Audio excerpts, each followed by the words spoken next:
Session 193, Chapter 2, Verse 188. And do not consume each other's wealth unjustly, nor offer it to men in authority with intent of seizing unlawfully and knowingly a part of the wealth of others. Chapter 2, Verse 188. Islam is a comprehensive religion that guards all aspects of life. In the previous verses, Allah addressed matters regarding our survival, well-being, and social justice. He set laws that govern our basic life needs for food and nutrition. God said to humanity, "People, eat what is good and lawful from the earth, and do not follow Satan's footsteps, for he is your sworn enemy." Chapter 2, Verse 168.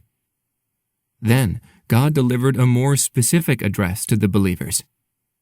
"You who believe, eat the good things we have provided for you, and be grateful to God, if it is Him that you worship." Chapter 2, Verse 172. Likewise, Allah addressed issues related to marriage and reproduction. He set laws so the believers would have marriage as an outlet for sexual desires. All life necessities must have laws that govern them. For example, God's law allows you to eat and drink from whatever you own, or from whatever has no rightful owner. In other words, you can buy your food, grow it, or go out to the wild and eat from any land that does not have a rightful owner.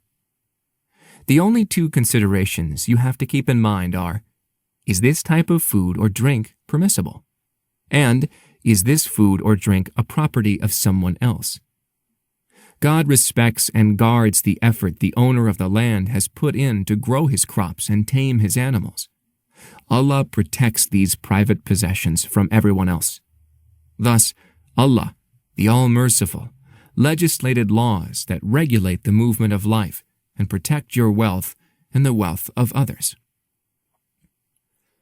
When the property of each person is respected and protected, the society can function properly. A farmer, for example, sows seeds, but he requires manufacturers to make an axe, a plow, and a water wheel for him. And the manufacturer requires skilled laborers to run the machines and suppliers to provide the raw materials. It is a chain where everyone is contributing and playing an important role. God wants to guard these dealings among people. He says, "And do not consume each other's wealth unjustly, nor offer it to men in authority with intent of seizing unlawfully and knowingly a part of the wealth of others." Chapter 2, Verse 188. Money and labor are the wealth of societies. The money I have today will pass to another person through trade. What laws govern this circulation of wealth? They are the laws of fair treatment and respect for other people's rights. Allah is warning us against dealing with each other unjustly or through false pretenses.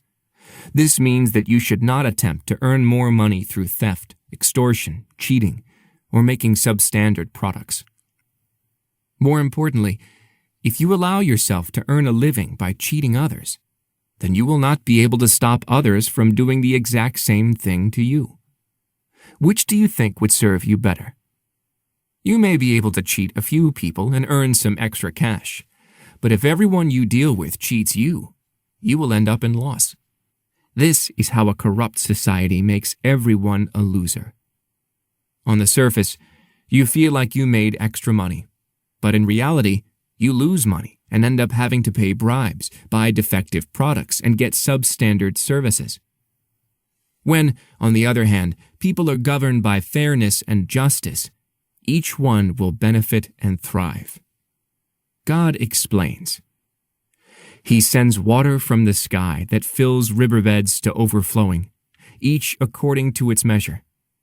The stream carries on its surface a growing layer of froth, like the froth that appears when people melt metals in the fire to make ornaments and tools.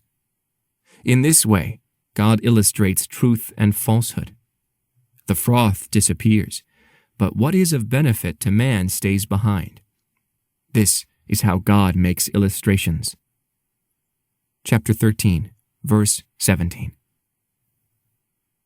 God gives us the example of a rainstorm that sweeps all kind of rubble and dead leaves and carries it on the surface of streams. Likewise, when gold and other metals are melted, dirt and other contaminants separate and rise to the surface. These things that come to the surface become most visible, but that does not mean that they are beneficial or desirable. To the contrary, they are useless and will soon disappear.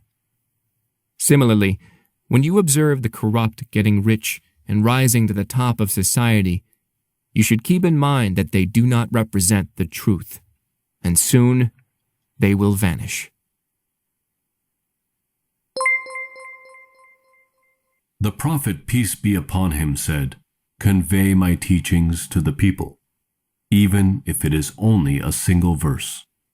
Please take a moment to subscribe and to share with your family and friends. Visit us at www.QURANGARDEN.com.